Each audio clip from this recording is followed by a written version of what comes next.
You know that moment during the Royal Rumble when the countdown hits 0 and then the theme music of the next entrant hits and you go, whoa! I didn't know that person was gonna be here. Well, if you've been watching the show the past few years, probably not. Which got me thinking, what was the best era of wrestling theme songs?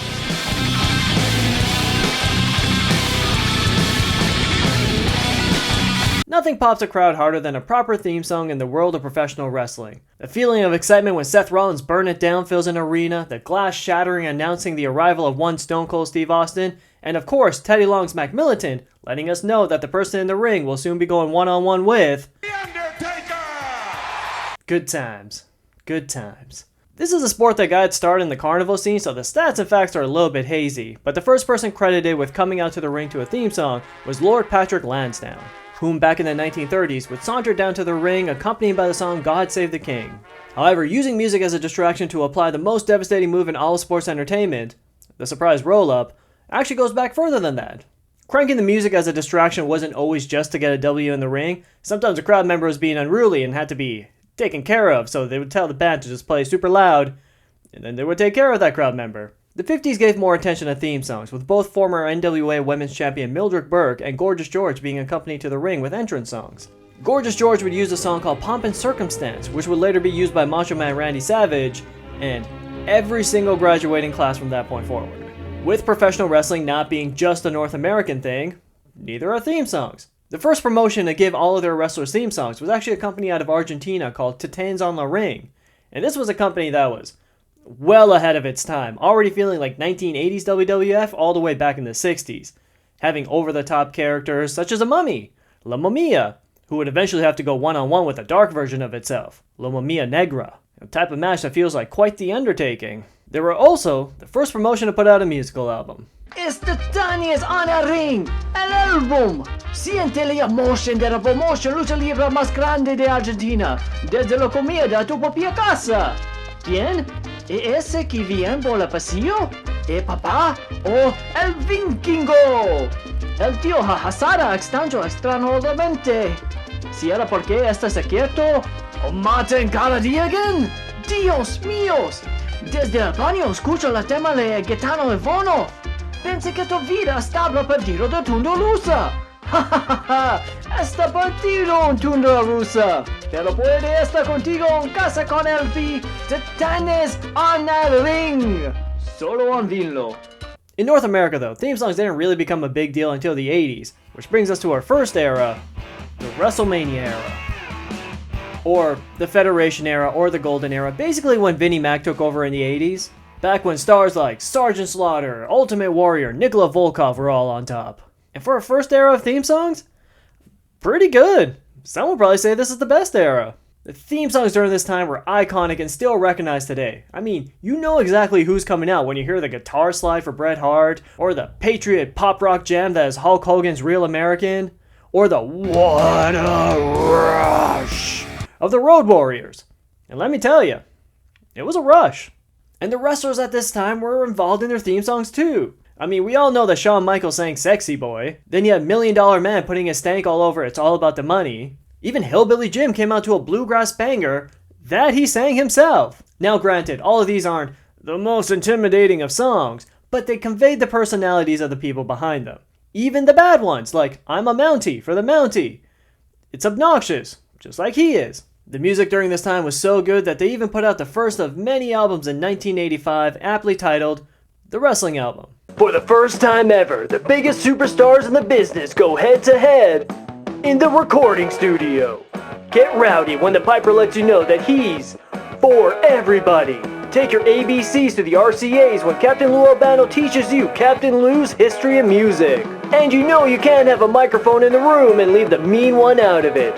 Gene Okerlund doesn't hold back with his rendition of Tutti Frutti and 7 other songs across both sides of the tape, including a little-known wrestler who goes by the Hulkster. Make your grand entrance at dinner time to the sounds of Hulk's theme.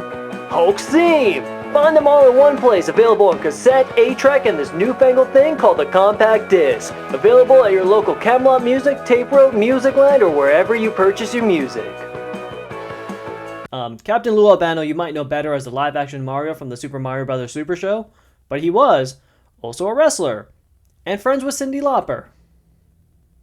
Interesting fella. And just like in the Super Mario Bros. Super Show, in between the songs you would also get commentary from commentary superstar Vince McMahon Jr. Many of the theme songs during this era were produced by legend Jim Johnson, who would join the WWF in 1985, and go on to have the best run of any theme song producer, I'm gonna say, ever. Quincy Jones never came up with anything as catchy as Razor Ramon's Bad Boy. I mean, he did come up with the Sanford & Sons theme song, but that's like 8th on the list behind Jim Johnson's work. And old Jim Johnson was only getting started here because his talents would go all the way into the first figuring things out era. This is that era in the early 90s where every wrestler was a wrestler but also had a regular job to go with it. You know, relatable jobs like prison guard, IRS agent, or boat. The company clearly was in a confusing time wrestling-wise during this period, but also theme song-wise.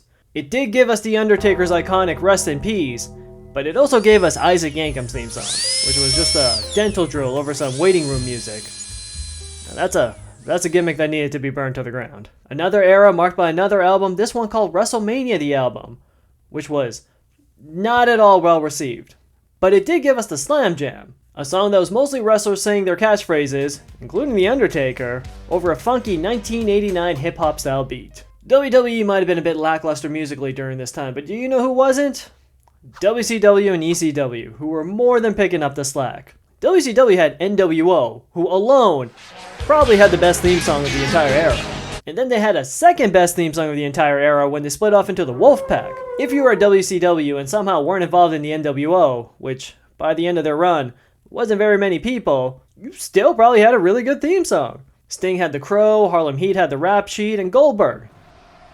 I don't know or care what his theme song is called, it should just be called Goldberg. The man had aura, and that theme song was the only thing that could elevate it. Imagine that theme song going to someone else. That wouldn't have worked. Wouldn't have worked at all. It should just be called Goldberg. Cut it there. ECW, on the other hand, was just straight up using real songs. Real songs that, allegedly, they may or may not have paid the full rights to use. Real songs that were very much the 90s. I'm talking about Prodigy for both Tajiri and Al Snow, Ba with the Ba for Kid Cash by Kid Rock, and of course Sandman with Enter Sandman, an entrance so good that it did not matter what he did in the ring, which a lot of times wasn't very much. But he did hit people a whole bunch with a kendo sticks, and quite frankly, good enough for me. I feel like ECW's usage of real songs during this time really lit a fire under WWE's ass, because it led us into the best theme song period ever, the real golden era, aka the Attitude Era. Easily the best era of music for wrestling fans, with the best album, I'm gonna say ever released, Forcible Entry coming out during this time. WWF is back with a brand new album, Forcible Entry. Get your groove on with 18 hot new songs. Get your groove on? Who the does get your groove on anymore? We're testing a few different lines. Just read the next one. Get your groove on. Be positively prepared to rock your socks off. Okay, this is some shit writing. Maybe try putting a little more emphasis on the rock. No. Noted. Let's move on to the last one. This next one. Don't call in the Sentry, just listen to Forcible Entry. This is WWF. All you have to do is tell people it's the theme songs for Triple H, Lita, and sang by their favorite artists like Marilyn Manson, Boy Hits Car, and Saliva. That's all that needs to be said, and now I'm getting the up out of here. Pick it up at your local Music World, and if you don't have a Music World nearby, go to HMV. If you can't find one, you'll always have the other. Toodles! Okay, and that's a wrap on that one.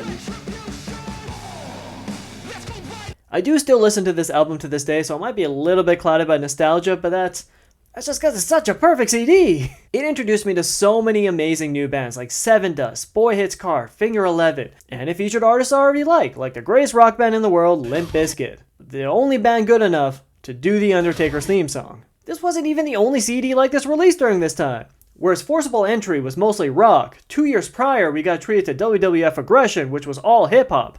An album somehow even more stacked with artists. It starts with Run DMC doing DX's theme song. Then you have Ice-T doing Godfather's theme song. And you have appearances from Redman, Method Man, and ODB from Wu-Tang Clan in the year 2000.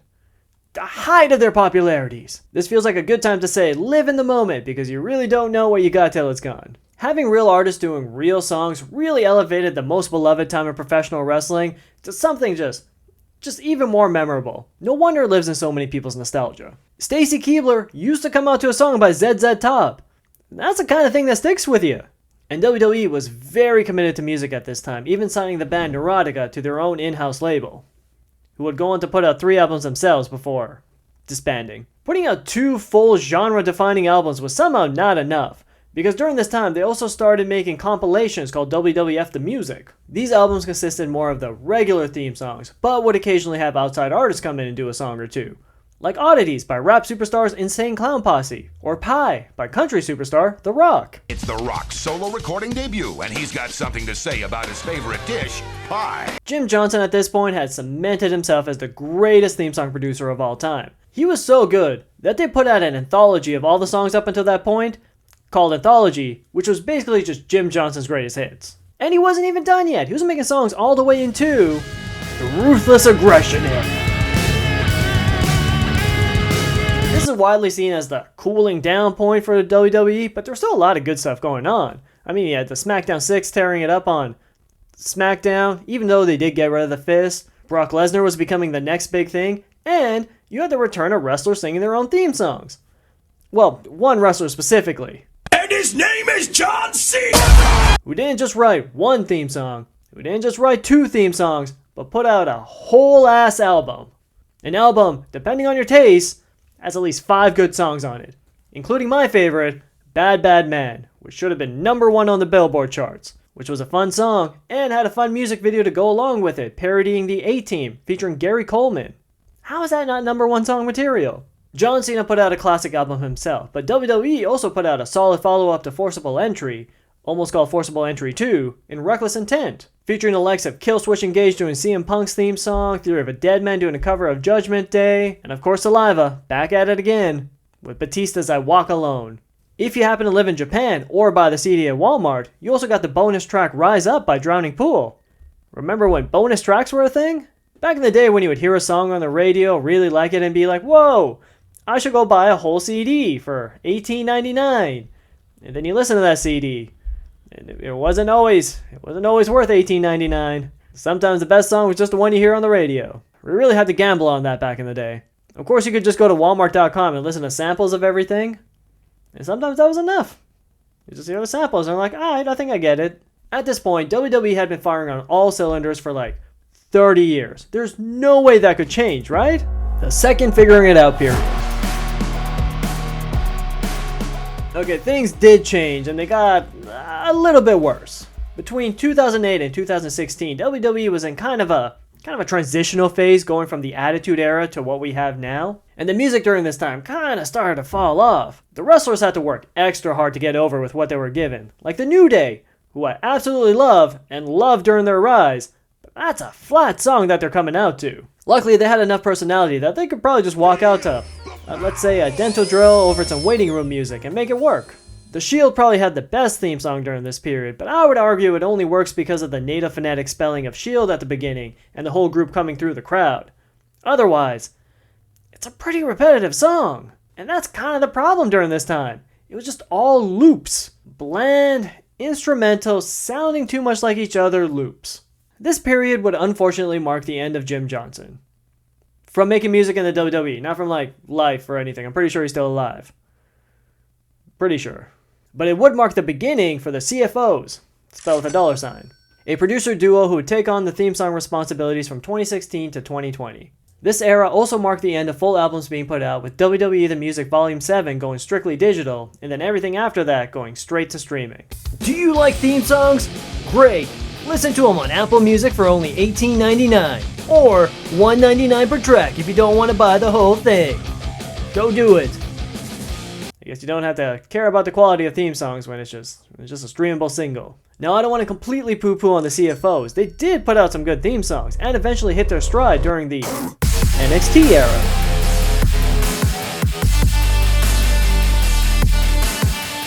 another boom for wrestling fans who love music. Theme songs were starting to improve, like Glorious for Bobby Roode, Rising Sun for Shinsuke Nakamura, and Catch Your Breath for Finn Balor, where the lights would go down and everyone would go, woo! That's what wrestling's all about. Being in a crowd, lights going down, going, woo! It wasn't even the wrestler theme songs that were the highlight, it was the pay-per-view theme songs that really stood out. For NXT at least, main roster WWE was using like Hot for the Summer to promote SummerSlam, a song that features the line, "Don't tell your mother that we kissed one another," for a pay-per-view that I believe was main evented by Roman Reigns. So I don't know who he kissed, but don't tell their mother. The peak period for pay-per-view theme songs was also around the Attitude Era. I mean, who can forget the greatest rock band in the world, Limp Bizkit, soundtracking one of the greatest matches of that era, Rock v. Austin, with My Way. It was nonetheless awesome seeing that same Attitude Era energy make its way over to NXT, who in itself was in a bit of its own Attitude Era, with some of the best wrestling in the world happening during this time. You remember Shinsuke versus Sami Zayn? If you don't, you should go watch that match. It was a very good match, with two wrestlers with two very good theme songs. What made this era even more special is that Triple H, who was in charge of NXT at the time, would let wrestlers pick songs that they would go on to license and use to promote the upcoming shows. Eventually, they even formed a connection with YouTube performance artist turned metal singer Poppy, who would go on to do a theme song for several of the pay-per-views and perform it live at the beginning of the shows. She had an energy that fit so perfectly with what NXT was at that time, as did most of the other bands that did theme songs like Bring Me the Horizon, Baby Metal, Fozzy, proving once again that wrestling and music go hand in hand. The better the music, the better the energy in the crowd, the better the experience is for everyone. Unfortunately, things do have to come to an end like they did in the Who's That era. I'm going to say this is the second most recent era because I do hope it's over now. The era that basically inspired me to make this video. Not for like good reasons. Forcible entry was good reasons to make this video. This was bad. This is the era where everyone just had a theme song that sounded like everyone else's. Barely any difference in genres, tempos, and once again, super repetitive. For example, look at Roman Reigns' theme song. He really Goldberged that into being something special. Otherwise, it repeats like 6 times in the time that you walk to the ring. It's basically a 45-second loop that loops twice, but because Roman Reigns takes so long to get to the ring, they play the song at least twice, sometimes 3 times. So you listen to one 45-second loop, on loop, on loop. Not ideal. And once again, I get that Undertaker did basically the same thing, but that was different. I can't say how, but it was. Maybe say how in the comments. This era starts around 2020 when Def Rebel took over from the CFOs, still spelled with a $, and made music that sounded fiscally responsible. And again, not all of their songs are bad. If you happen to like some of the theme songs, that's awesome. You should keep liking them. I like some of them, but they just don't hit the way they used to. What I really want from my wrestling theme songs are theme songs that are also good songs. I get that it's very difficult to do, but I've seen them do it before. That's what makes the now era kind of a bummer, because you've seen the peaks from the decades before. And in the decades before, there was always clunkers. I'm not going to sit here and pretend like Deuce and Domino had the greatest theme song ever. JBL's theme song bored me more than his wrestling did. But it's a ratio thing, and the ratio right now is leaning more towards the negative. Luckily, we had AEW coming up during this time, and they put in some effort musically, bringing back the lost art of using real songs as theme songs, led by someone who has a real song that they sung themselves.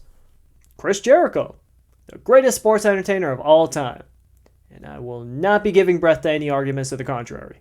Only a few wrestlers were blessed with actual music, one of them being Jungle Boy, who would come to the ring to the song Jungle Man, a song you might recognize from the Teenage Mutant Ninja Turtles 3 movie, the one where they go back in time to Japan, and then back into the future. And spoiler alert, the only movie that doesn't end with Splinter making a funny, therefore marking the end of the franchise. But also, this song was absolutely perfect for Jungle Boy and had that crowd participation, arm waving thing that I talked about earlier. Whoa. If you're a wrestler struggling to get over, have a theme song that has an arm moving element to it. It's gonna work instantly. And also, be cool. That one is harder to do. Outside of the licensed songs or songs made by the wrestlers themselves, we had in-house Mickey Ruckus handling the music. And while he did sometimes fall into the repetitive trap, he still managed to get a lot of sauce on those songs. Take for example, Powerhouse for Powerhouse Hobbs. That's a song that's a trap beat with laser sounds and also repeats. If I heard that playing in a mall, I would run out of that mall. I'm not messing with Powerhouse Hobbs. That's a big fella. Not to mention, there's distinct genres between songs. Everything from death metal to country to whatever genre it is that Danhausen comes out to is represented here. Some very good stuff that leads us to our final era. Now. Got too little time, I'ma live up. Head down, push forward. I have a feeling this is going to be called the Netflix era, but until it's like officially called the Netflix era, I'm just going to call it now. With the return of CM Punk and Cody Rhodes to the WWE, I think there's finally some potential to see music play a bigger role in the biggest wrestling company in the world. I mean, you can't have worse music than TNA, which you kinda did for a while. Mickie James did her own song, and we know she did because you used it in the Royal Rumble. And that was heaps better than everyone else's entrance. And that showed us how much a good song can elevate a performer. When Cult of Personality hits, you never wonder who's coming out. You know it's CM Punk after hearing one note of that song. When you hear Real American for Hulk Hogan, it's one strum and you know who it is. And then the crowd starts booing. Even the non-musical cues like the glass shattering for Stone Cold or the burn it down for Seth Rollins. Am I saying those two songs are on the same level? You know what? Yes. Yes, I am. Disturbed did a really good version of Glass Shatters. Imagine what they could do on Burn It Down. Imagine what they could do with Chad Gable's Shush. I can't say I have 100% faith though, because they did get Pat McAfee's Seven Nation Army only to take it away like 2 appearances later. So I'm still a little skeptical. But now more than ever, there is hope that we can break out of the theme song homogeny we find ourselves in, and WWE will pay the greatest rock band in the world, Limp Bizkit, to once again put their stamp on the sport that is sports entertainment. Was this whole video just a ploy for me to try to get Limp Bizkit back into the world of wrestling? I mean, it wasn't not that. But nonetheless, thank you for watching till the end. If you enjoyed it, like button, subscribe, maybe share this with your favorite Limp Bizkit fan. But that's it for us today. Bye now.